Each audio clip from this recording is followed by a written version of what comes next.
닷새째 계속된 최악의 미세먼지로 특히 야외 노동자들이 힘든 하루를 보냈습니다. 오후 들어 잦아든 고농도 미세먼지는 이번 주말 또다시 악화될 전망입니다. 트럼프 미국 대통령의 친서가 김정은 북한 국무위원장에게 전달됐다는 미국 언론의 보도가 나온 가운데 최선희 북한 외무성 부상이 베이징에서 포착돼 북미 고위급 접촉 가능성이 제기되고 있습니다. 동료들의 괴롭힘을 견디지 못하고 목숨을 끊는 간호사들이 잇따르는 가운데 간호사들의 이른바 태움 실태를 들어봅니다. 나라 상황이 총체적 난국입니다. 황교안 전 총리가 대통령 권한대행에서 물러난 지 1년 8개월 만에 오늘 자유한국당에 입당하자 국정농단의 책임부터 지라는 정치권 비판이 쏟아졌습니다. 국민 여러분께 다시 한번 진심으로 사과의 말씀을 드립니다.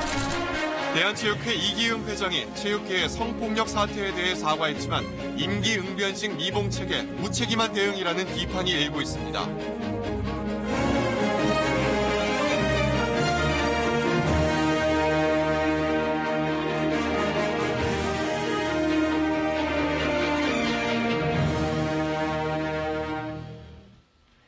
KBS 9시 뉴스 시작하겠습니다. 최악의 미세먼지는 오늘 오전까지 닷새째 이어지다가 오후부터 조금 나아졌습니다. 그러나 주말에 다시 나빠질 것 같습니다. 모레부터 중국에서 먼지가 유입되고 국내 오염물질까지 더해져 주말에 다시 악화될 전망이 나와 있습니다. 먼저 신방실 기상전문기자가 전해드립니다.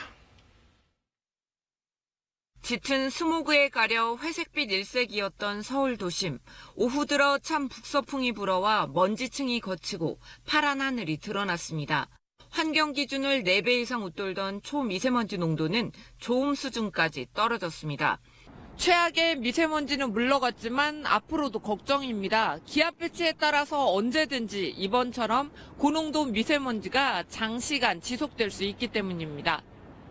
서울 상공의 먼지를 연직으로 관측해보니 지난주 금요일부터 지상 1km 이내에 붉게 보이는 오염물이 쌓였습니다. 여기에 중국이나 북한 등 외부에서 유입된 먼지도 2차례 포착됐습니다. 이렇게 섞인 오염물질이 고인 물처럼 정체하며 최악의 스모그를 만든 겁니다.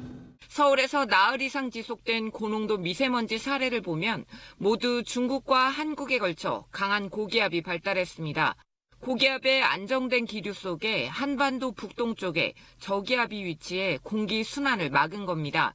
특히 캄차카반도 쪽에 그리고 북서태평양 쪽에는 저기압 아노말리가 강하게 자리 잡으면서 우리나라에 들어온 고기압이 빠져나가지 못하면서 고농도 사례가 좀 며칠 동안 유지되는. 내일은 대기가 맑겠지만 모레는 중서부 지역으로 중국발 먼지가 밀려들겠습니다. 대기 정체로 국내 오염물질까지 더해지며 주말쯤 다시 공기질이 나빠질 것으로 전망됐습니다. KBS 뉴스 신방식입니다. 이렇게 미세먼지가 심해져도 마스크 하나 마음대로 쓰지 못하는 사람들이 있습니다. 밖에서 말을 해야 먹고 살 수 있는 야외 서비스직 노동자들인데요. 김소영 기자가 이들의 이야기를 들어봤습니다. 서울 명동의 화장품 거리. 점원들 중 마스크 쓴 사람이 없습니다.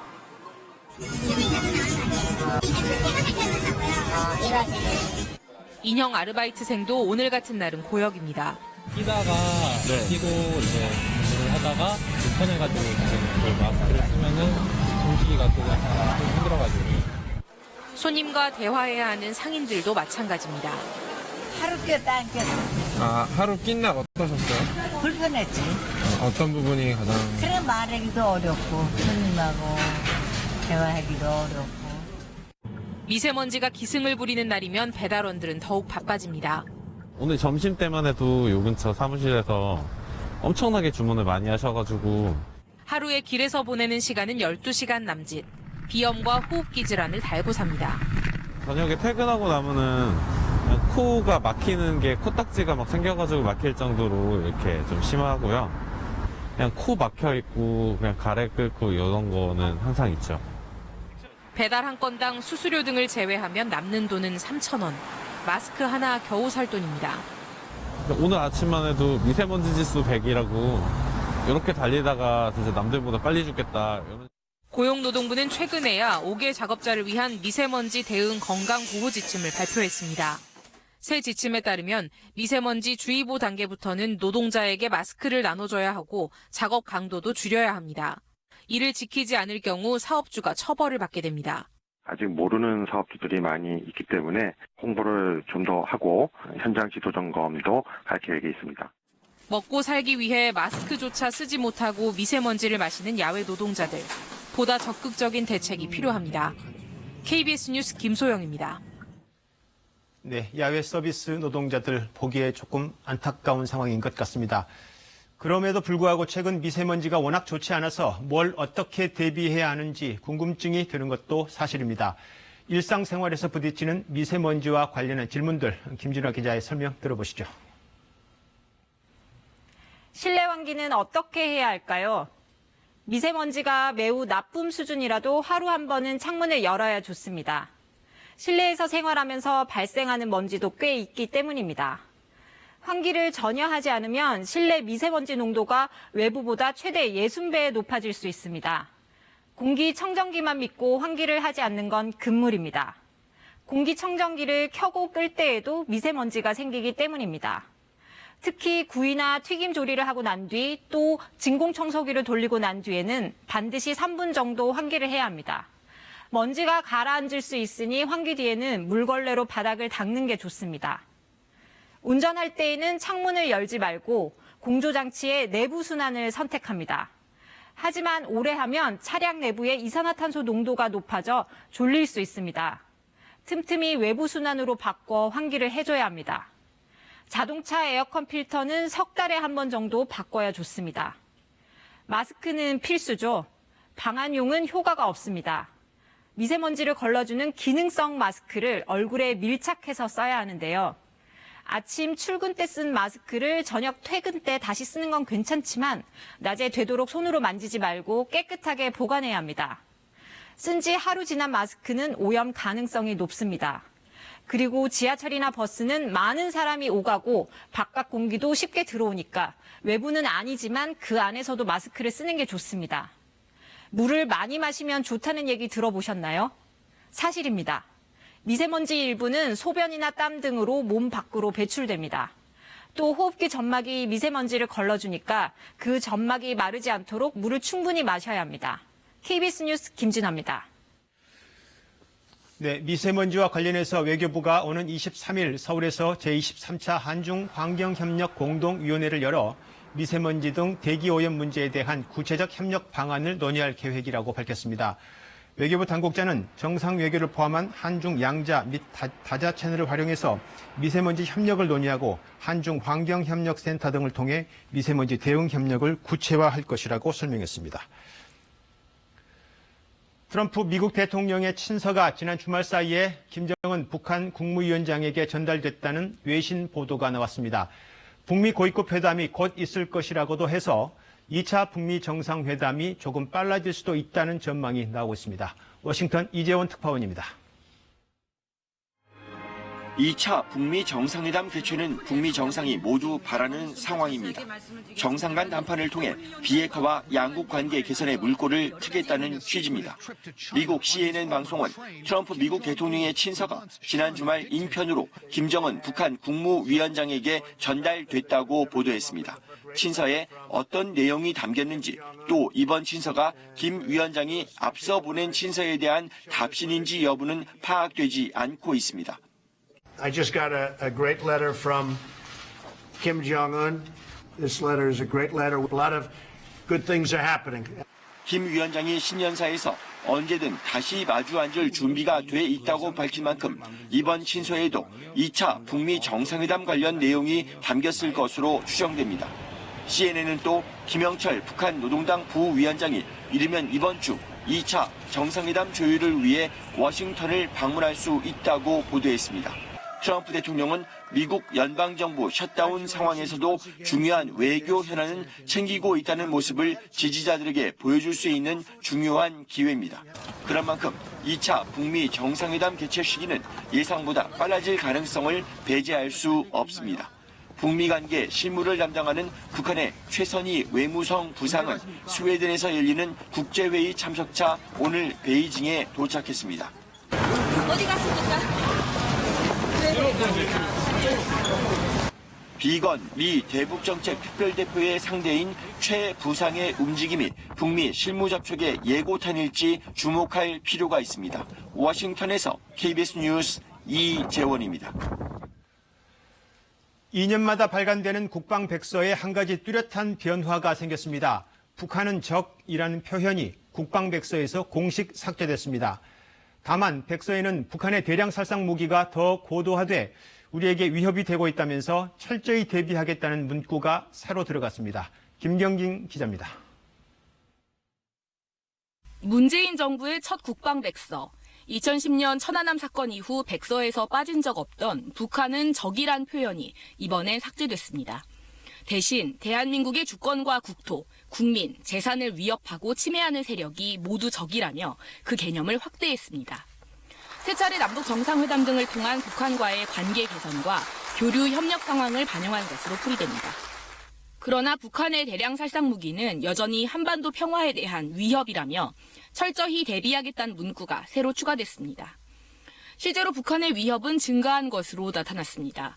국방백서에 따르면 북한은 미국 본토에 도달할 수 있는 ICBM 미사일 5종류와 고농축 우라늄 상당량을 보유할 정도로 핵 능력이 고도화됐습니다. 또 요인 암살 작전을 전담하는 특수작전 대대가 창설됐고 특수전 부대 위상 강화를 위해 특수작전군이 별도로 편성됐습니다. 아울러 상비 병력은 남측의 2배, 독립적인 작전이 가능한 독립여단은 남측의 4배 이상인 것으로 평가됐습니다.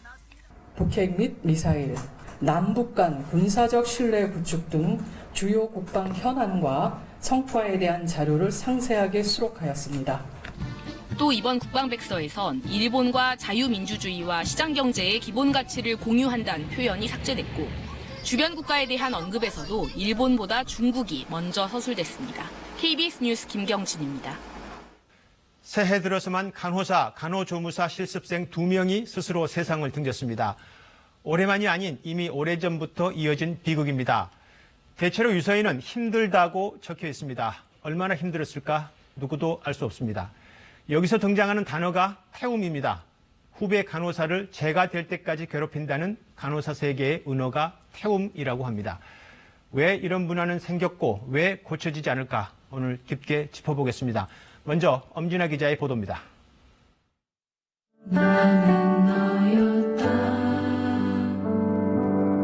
국화와 촛불을 들고 모인 시민들, 병원 내 괴롭힘을 못 견디고 숨진 젊은 간호사를 추모했습니다. 괴롭히고 그런 못살게 구는 그러한 문화가 굉장히 소름 끼치는 일이고 바로 그 시기에도 다른 병원의 신입 간호사는 선배에게 매일 시달렸습니다.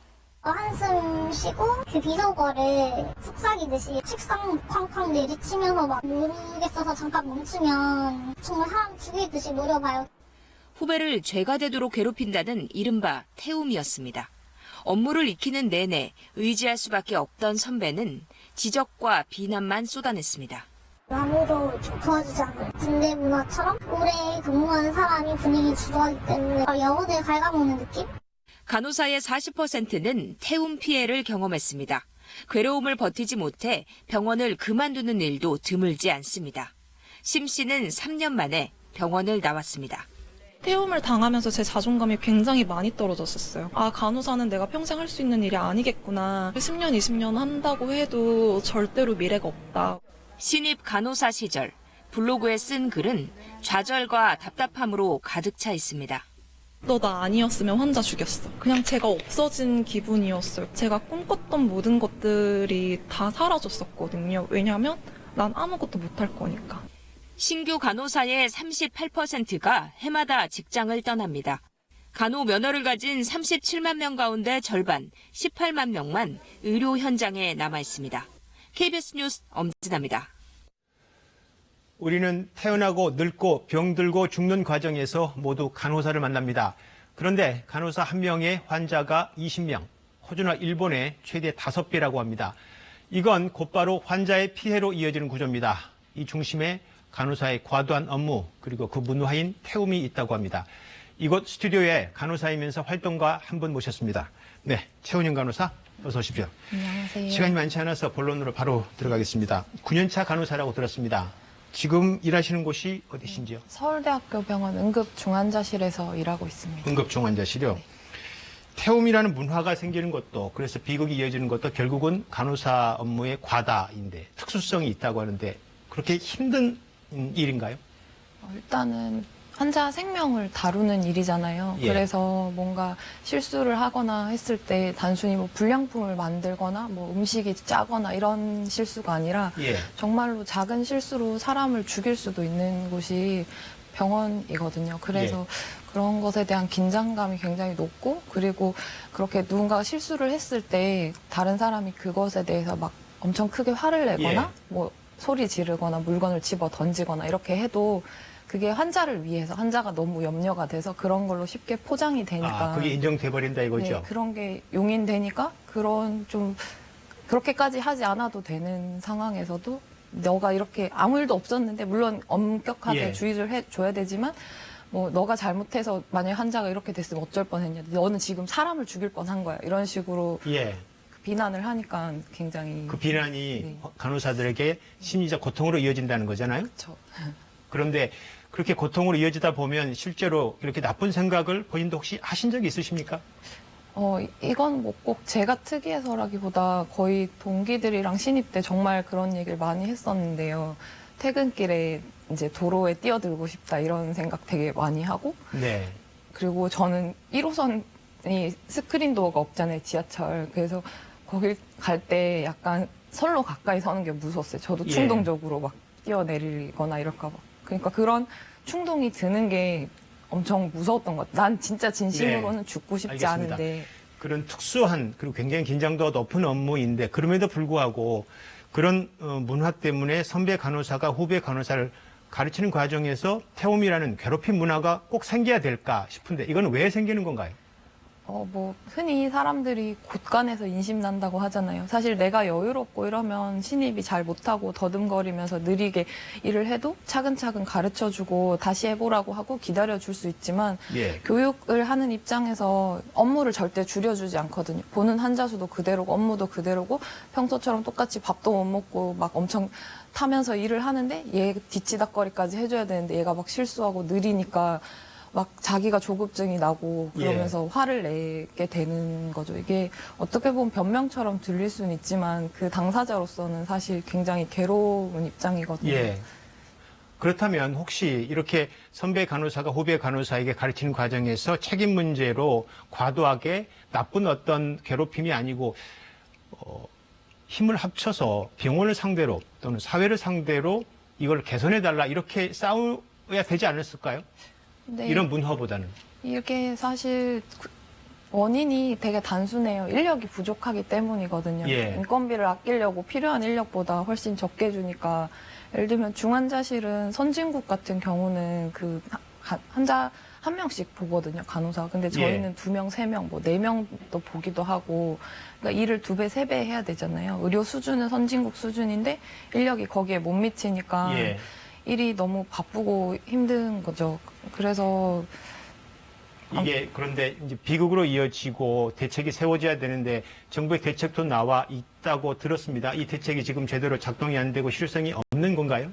저도 보건복지부에서 작년 3월에 발표한 대책을 다 읽어봤는데, 그리고 국회 토론회에서 보건복지부 관계자가 하는 얘기도 들어봐도 저는 정부가 이걸 진짜 해결할 마음은 없다고 느껴지거든요. 문제를 모르는 게 아니라 이게 해결책이 진짜 해결책은 간호 인력 수준을 이렇게 선진국 수준으로 그 우리 의료 수준에 맞게 끌어올리는 건데, 그건 돈이 너무 많이 들고 이해관계가 충돌하니까 병원 입장도 뭐 그 정부 입장도 예산이 최대한 적게 들고, 그러니까 아무도 손해보지 않는, 하지만 간호사들은 손해보는 선택을 하는 거예요. 병원은 인건비 쓰기 싫고 학교, 대학들은 그냥 간호대 정원 많이 뽑아서 등록금 장사하고 싶고, 정부도 예산 많이 쓰기 싫고. 알겠습니다. 사회적 비용을 줄이기 위해서 간호사의 희생을 강요하는 구조이고, 그러다 보니까 태움이 문화라는 나쁜 문화도 생겼다는 말씀이시고요. 해결책이 조금 시급하게 필요해 보입니다. 최원영 간호사였습니다. 고맙습니다. 감사합니다. 네, 예고됐던 대로 황교안 전 총리가 오늘 자유한국당에 입당했습니다. 나라가 총체적 난국이다, 미래가 보이지 않는다며 정치에 나선 이유를 제시했습니다. 그러나 쏟아지는 질문, 박근혜 전 대통령 탄핵에 대해서는 답변을 피했습니다. 여야 다른 정당은 국정농단 책임부터 지라고 비판했습니다. 안다영 기자의 보도입니다. 황교안 전 총리가 대통령 권한대행에서 물러난 지 1년 8개월 만에 정치 신인으로 돌아왔습니다. 미래가 보이지 않는다, 나라의 근간이 무너지고 있다 등 현 정부의 한껏 날을 세운 표현들로 입당 이유를 설명했습니다. 그 나라 상황이 총체적 난국입니다. 이 정부가 소통을 앞세우고 있는데 정책 불통이 심각합니다. 박근혜 정권 내내 장관과 총리를 지낸 만큼 친박은 황 전 총리에게 뗄 수 없는 수식어입니다. 기자회견 내내 박 전 대통령 관련 질문이 쏟아졌는데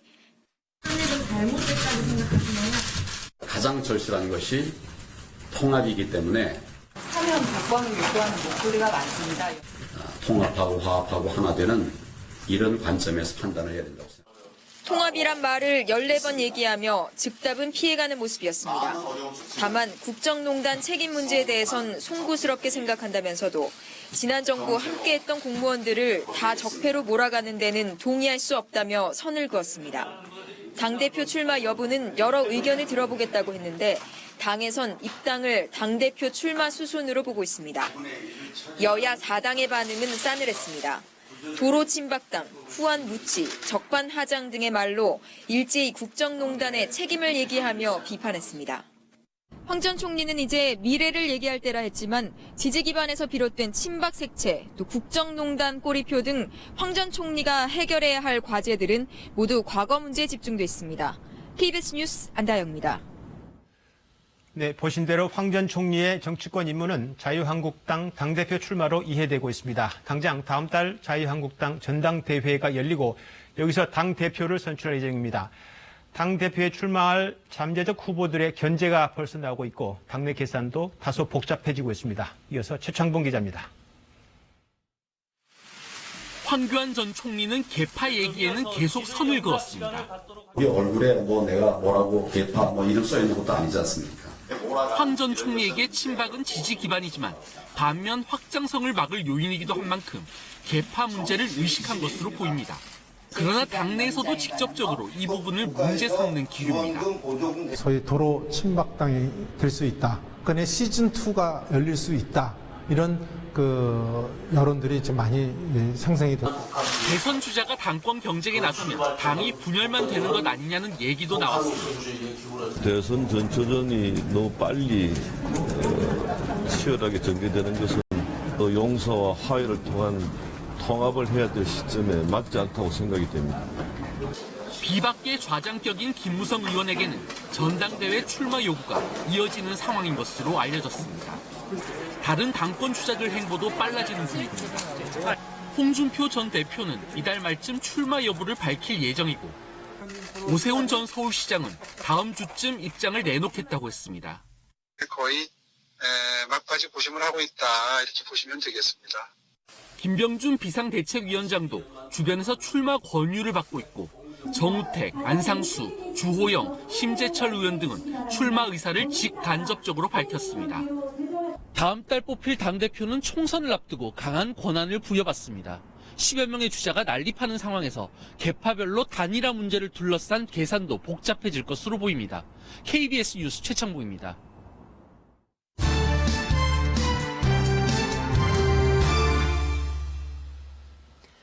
대한체육회 이기흥 회장이 체육계 성폭력 근절을 위한 대책을 발표했는데 실효성은 의문입니다. 회장 사퇴 요구엔 거부 의사를 분명히 밝혔습니다. 보도에 박주미 기자입니다. 체육시민단체의 시위 속에 이기흥 대한체육회장이 이사회장에 등장합니다. 이 회장이 포토라인을 피해 입장하려 하자 기자들이 몰려들면서 혼란스러운 상황이 펼쳐졌습니다.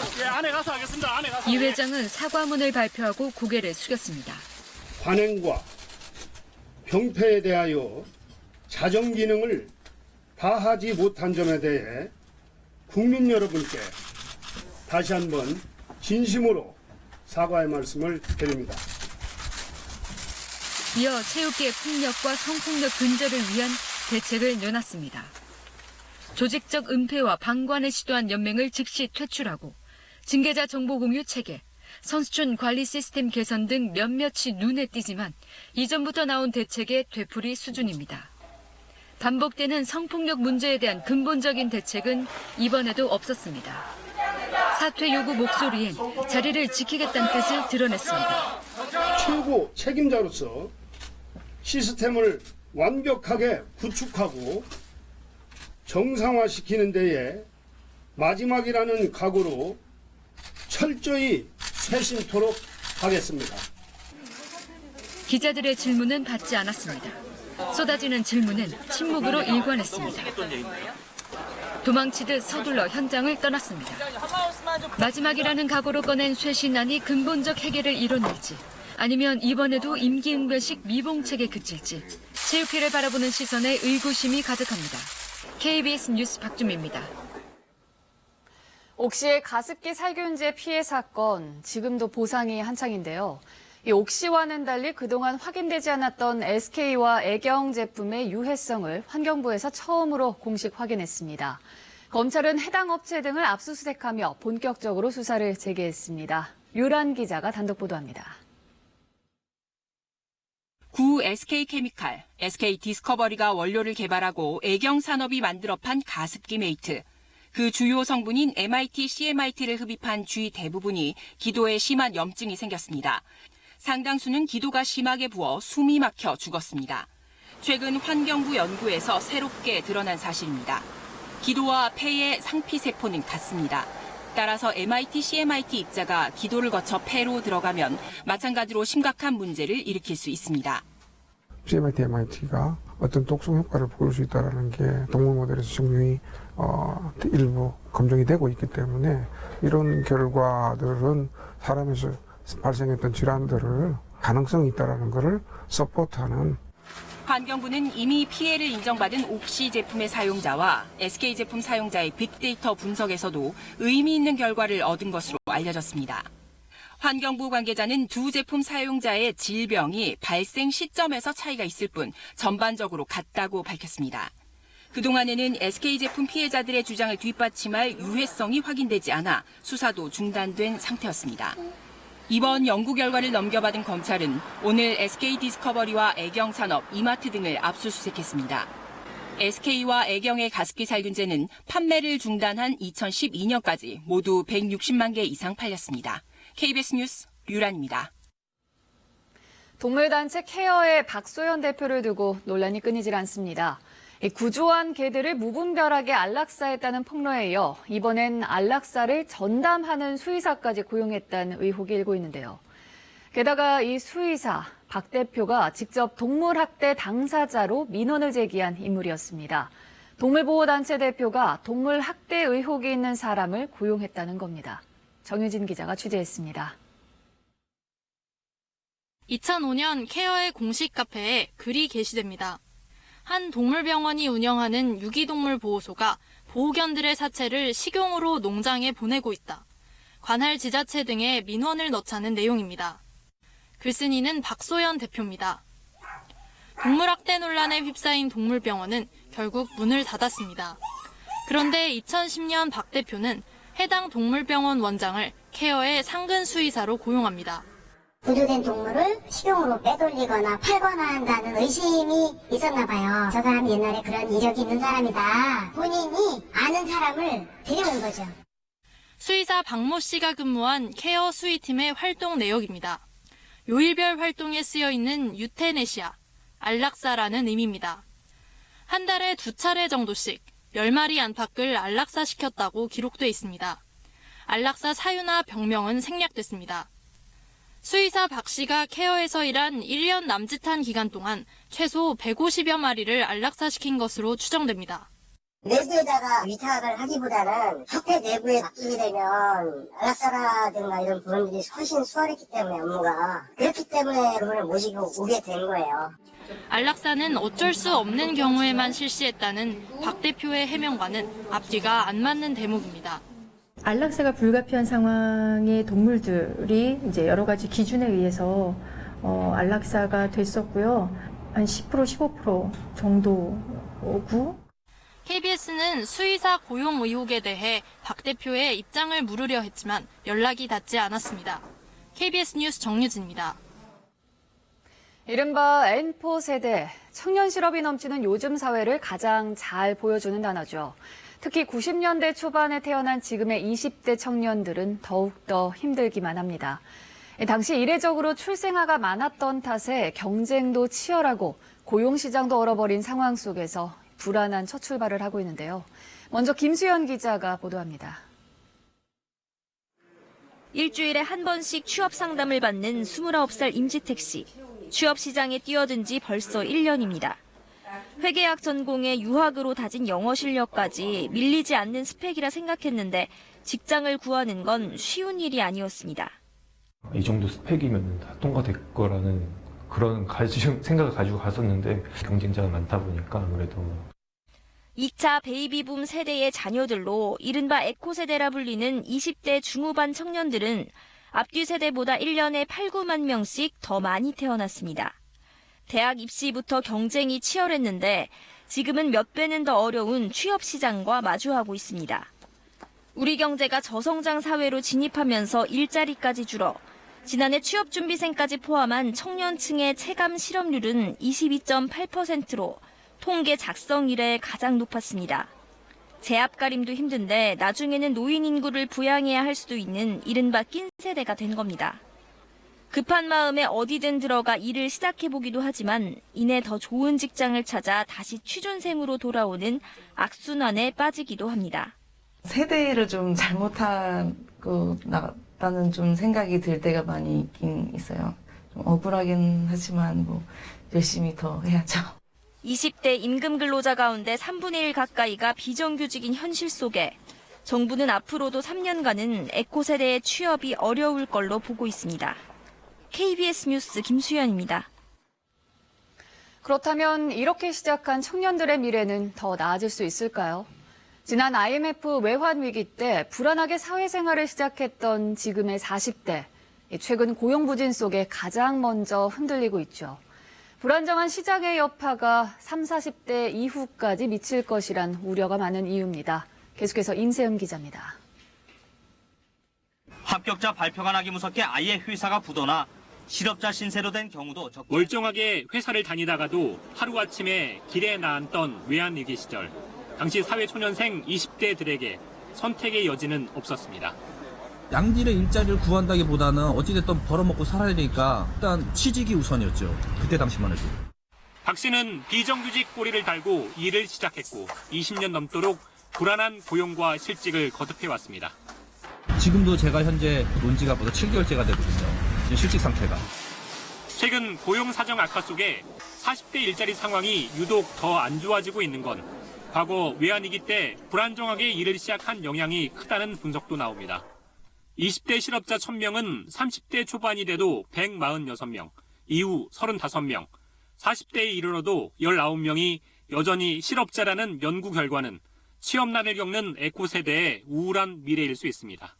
젊은 층이 그런 업무 능력을 쌓고 인적 자본이라든가 자신의 능력을 배양할 수 있는 기회가 박탈됨으로써 결국은 상대적으로 다른 세대에 비해서 그 능력이 저평가가 되게 된다는 거죠. 중소기업 노동자가 1년 뒤 대기업으로 옮기거나 비정규직이 정규직이 되는 비율도 갈수록 낮아지고 있습니다. 출발선에서 다소 삐끗해 시작하더라도 끝까지 버틸 수는 있도록 더 촘촘하고 실효성 있는 정부 차원의 청년 지원책이 마련돼야 할 때입니다. KBS 뉴스 임세호입니다. 뉴스 주민 시간입니다. 정윤섭 기자 나와 있습니다. 정 기자, 오늘은 어떤 소식부터 시작하나요? 네, 화면 보실까요? 어공, 늘공? 네, 어쩌다 공무원, 늘 공무원 이런 말이죠. 예. 어쩌다 공무원은 다른 일을 하다가 즉 민간인 신분에서 특채나 이런 걸 통해서 공무원이 된 사람을 어공이라고 하기도 하고요. 사회생활 자체를 공무원으로 시작한 사람을 늘공이라고 할 수 있는데 박관천 전 청와대 행정관이 어제 KBS 라디오 오태훈의 시사본부에 나와서 한 말인데 일단 들어보고 계속 얘기를 이어가겠습니다. 늘공들에 대해서는 제가 이렇게 저도 보안 점검을 많이 해봤거든요. 네네. 문서 보안 관련된 일이 잘 일어나지 않습니다. 근데 주로 이제 정치권에서 들어오셨거나 이런 분들은 이게 대한 의식이 좀 미약합니다. 그래서 보통 이게 이제 이런 시기면은 어공 쪽에서 한 번씩 일어날 수 있는 그런 일입니다.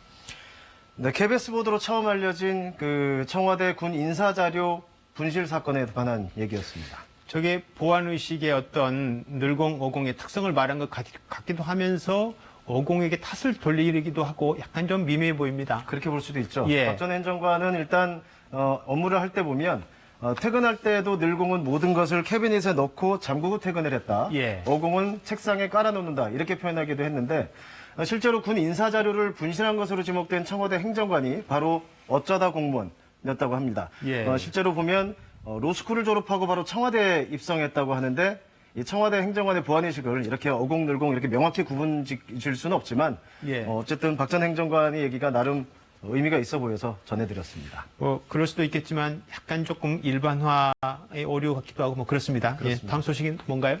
네, 역시 사진 보시겠습니다. 오늘 문재인 대통령이 청와대에서 기업인 130여 명을 불러놓고 이른바 타운홀 미팅 형식의 간담회를 가졌었죠. 예. 본 행사가 끝난 뒤의 사진입니다. 지금 손에 다들 뭔가 하나씩 들고 있습니다. 저게 차, 커피인가요? 그렇죠. 이제 산책의 청와대 산책이 일종의 상징이 되었죠. 같은 디자인의 보온병들을 들고 있는데요. 이날 오늘 산책에는 가운데 문재인 대통령이 있고 박용만 대한상의 회장, 이재용 삼성전자 부회장 등 4대 그룹 총수들이 다 참석을 했고요. 예. 약 25분간 진행이 됐다고 분위기는 합니다. 되게 좋아 보이네요. 예. 예, 나름 이런저런 농담도 오갔다고 하는데요. 문 대통령의 건강 문제 얘기가 나오자 그 서정진 셀트리온 회장이 자신들이 만든 약을 계속 대겠다. 그런데 부작용 때문에 전문가들은 잘 안 먹는다. 이런 말도 오갔고요. 문 대통령이 반도체 경기가 안 좋다 이러니까 이재용 삼성전자 부회장이 그렇긴 하지만 이제 진짜 실력이 나올 것이다. 근데 반도체 분야에서 나름 경쟁자죠. SK 최태훈 회장이 삼성이 이런 소리를 하니까 이럴 때가 제일 무섭다라고 답을 했고 예. 이 부회장이 최 회장의 어깨를 툭 치면서 영업 비밀을 말해버렸다 이런 농담을 주고받기도 했습니다. 저게 농담식으로 했다는 말인 거죠? 그렇습니다. 예, 쉽지 않은 장면들인 것 같기도 하고요. 오늘 그래서 저희가 주목한 장면이 두 가지가 있습니다. 오늘 산책 장면에서 예. 먼저 문재인 대통령과 이재용 삼성전자 부회장입니다. 이재용 부회장이 문 대통령에게 인도 공장에도 와줬는데 삼성 공장이나 연구소에 한번 와달라고 이렇게 요청을 합니다. 예. 여기에 문 대통령이 삼성이 대규모 투자를 해서 공장을 지으면 언제든지 가겠다 이렇게 답을 하거든요. 예. 그러니까 즉 삼성에다가 투자, 고용 이런 것들 많이 해라 이런 얘기겠죠. 그리고 또 하나의 장면이 역시 문 대통령과 현정은 현대그룹 회장입니다. 현대그룹은 사실 금관산 관광 재개나 개성공단 재개를 목 빠지게 기다리고 있는데 이걸 가지고 이제 문 대통령이 희망 고문을 받고 있죠. 잘 될 거다. 이렇게 말을 했거든요. 근데 산책이 끝나고 헤어질 때 다시 현 회장과 악수를 하면서도 속도를 내겠다. 이렇게 표현을 했습니다. 대북 정책에 대한 자신감, 다짐 이렇게 해석될 수도 있지만 현 회장이 이 얘기를 듣고 또 다른 희망 고문을 받은 게 아닐까 이런 생각도 듭니다. 예, 그렇군요. 정 기자 잘 들었습니다.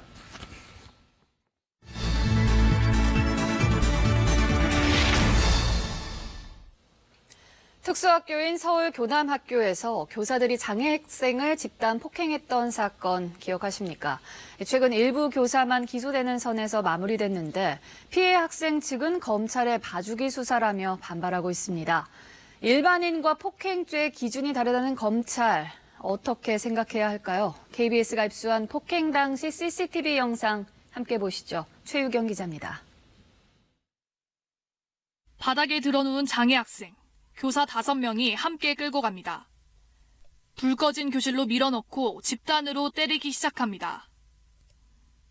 교사 2명은 교실 문을 막았습니다.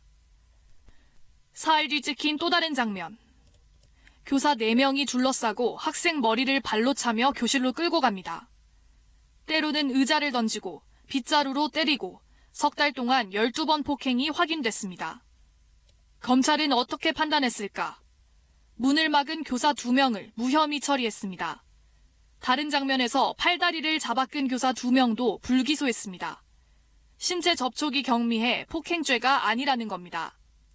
검찰 관계자는 돌발 행동이 잦은 장애 학생의 특성상 일정한 물리적인 제지는 불가피하다며 멱살만 잡아도 폭행죄가 성립되는 비장애인과는 다르다고 말했습니다. 그러면서 아동전문기관 회의와 검찰시민위원회도 같은 의견이었다고 강조했습니다. 저희는 학대 피해의 아동학대 사례로 판정을 했고 형사처벌의 문제는 다른 기준이 있기 때문에 그거와는 별도라고 저는 의견을 드리고 싶습니다.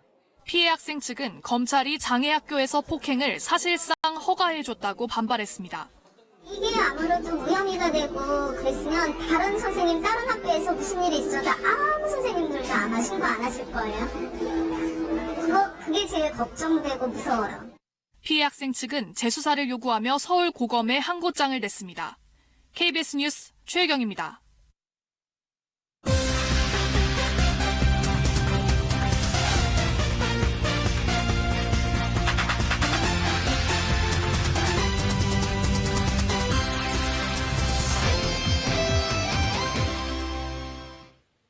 화요일 밤 스포츠 뉴스입니다. 테니스의 정연이 시즌 첫 메이저 대회인 호주 오픈 1회전에서 대역전승을 거뒀습니다. 2세트를 먼저 내줬지만 강한 집중력으로 역전에 성공했습니다. 정연은 내리 2세트를 내주며 불안하게 출발했습니다. 타이브레이크 접전을 펼치고도 서브 실수로 허무하게 2세트를 뺏겼습니다. 하지만 3세트부터 정연